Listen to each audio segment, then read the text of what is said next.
Today is day 40 of my juice feast, and I know a lot of people know what durian is, but some of you don't, and I've never seen one, so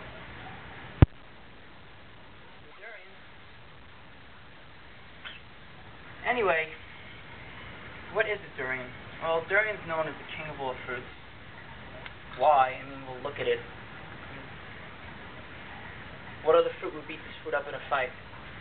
I don't know. Anyway, they tend to grow mainly in Asia. I know they grow in some other places, I'm not sure where, but I believe they're on 100-meter trees up in the air or something to that effect, 100, 150 meters. They're harvested, and people that harvest it are killed every year just to bring us these fruits, so be thankful for them, even though a lot of people don't like them. I have a feeling a lot of people are turned off by the taste, because, I mean, they're shipped to us frozen, most of them. There are fresh ones. They're about $13.99 a pound, being these are 3 to 7 pounds each. Quite expensive, and the frozen ones are 89 cents, even though they're non-organic and irradiated. Did I even say that right? Which, obviously not as good, but $13.99, 89 cents a pound, big difference. I should say that I'm on a modified juice feast, because, that's funny by the way. A regular juice feast is strictly juices, as opposed to blends or smoothies, which is what I'm about to make now and what I have right here. Well, anyway, so on a strict juice feast, you're mainly getting your fats from oils, flax oil, hemp oil, I don't know, coconut oil, whatever you want. You know, you're better off with the, I don't know, whatever, omega-3, 6, 9, try to balance them out. So anyway, but on a modified juice feast, you can take things in like durians and coconuts, avocados. I don't know if you can really juice an avocado, can you? Because basically you have to remove all the fiber and all the pulp, so what would you really do with a fatty fruit? Can you have fat juice? I don't know. That's where the oils come into play. But I enjoy it like this, and I feel that modified juice feast is the most beneficial to maintaining your lean body mass and being a bodybuilder and trying to compete in a couple months. I chose to do a modified juice feast. And so let's get down to what we're doing. Oh, by the way, they're also known as morntongs. mornthongs is how you spell it. I don't know if I'm pronouncing that right. They contain more protein than any other fruit known to mankind.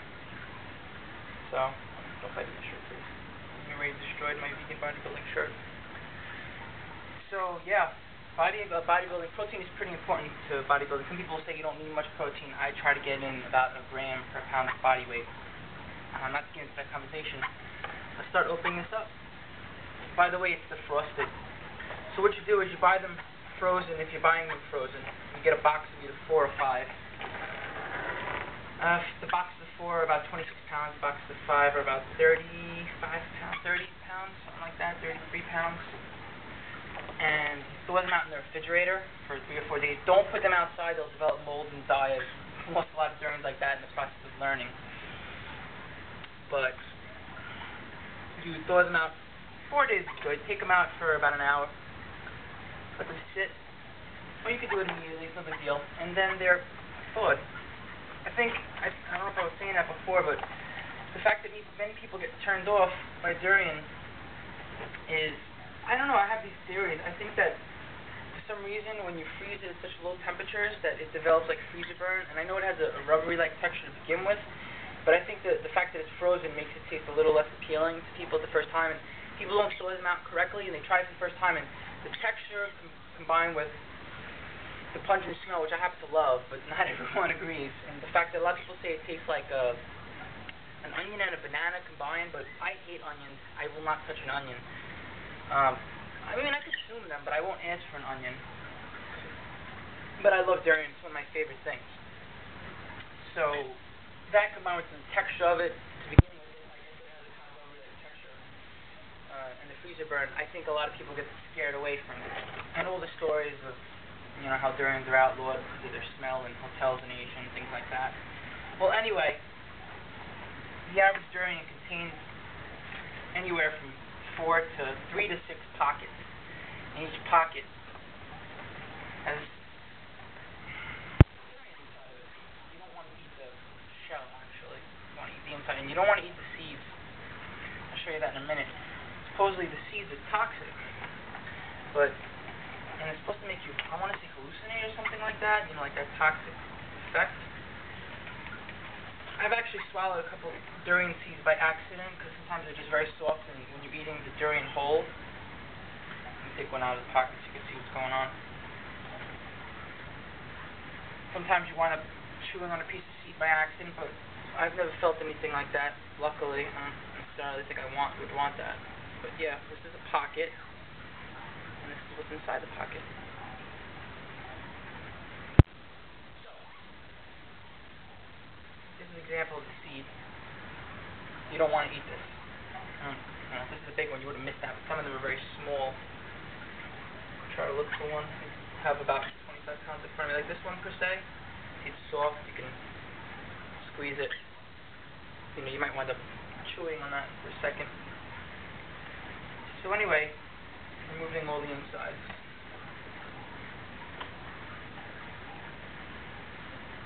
Generally, what I like to do is I make a blend out of it. I blend it up in my Vitamixer.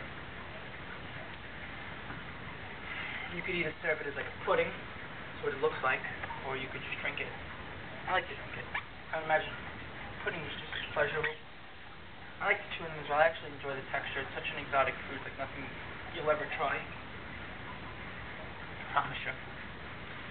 Anyway, I'll take off the skin of one, and then I won't waste any more time making such a long, drawn-out video. But it comes off fairly easily once you blow it out. And there you go, it's separated. So, now I'm making the blend and freezing it up so I can have my frozen durian. They already have a whole bunch. Okay.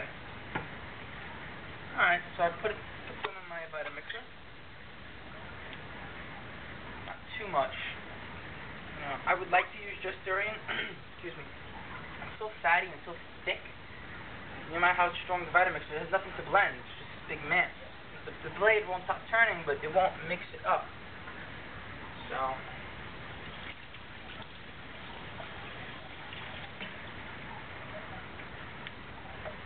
what I do is I add a little bit of water. Not too much. You get an idea. I usually want to, I say that's about right. Sometimes I wind up not estimating the right way and I have to add a little more water if you don't see the blender mixing.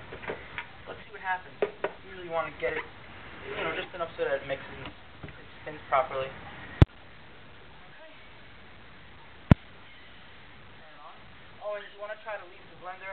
You don't want to blend for more than 10 seconds, supposedly. You know, just to retain as many vitamins and minerals and nutrients as possible. But if you have, I blend more than 10 seconds sometimes, but you know, it's like vegetable blends, but this should be alright.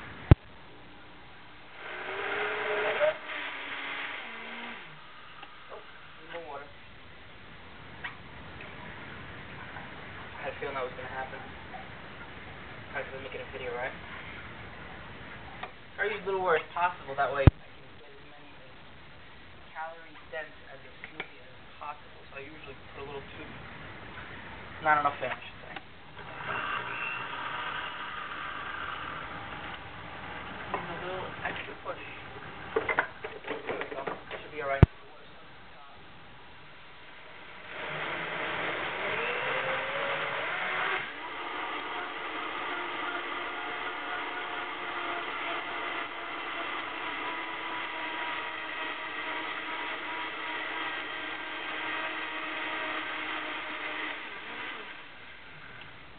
There you have it. So, finish this up, pour it in, and then I'll get to the rest of this. There you go.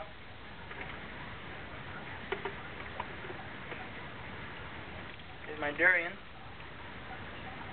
And I'll take the rest of that out later. You got the idea.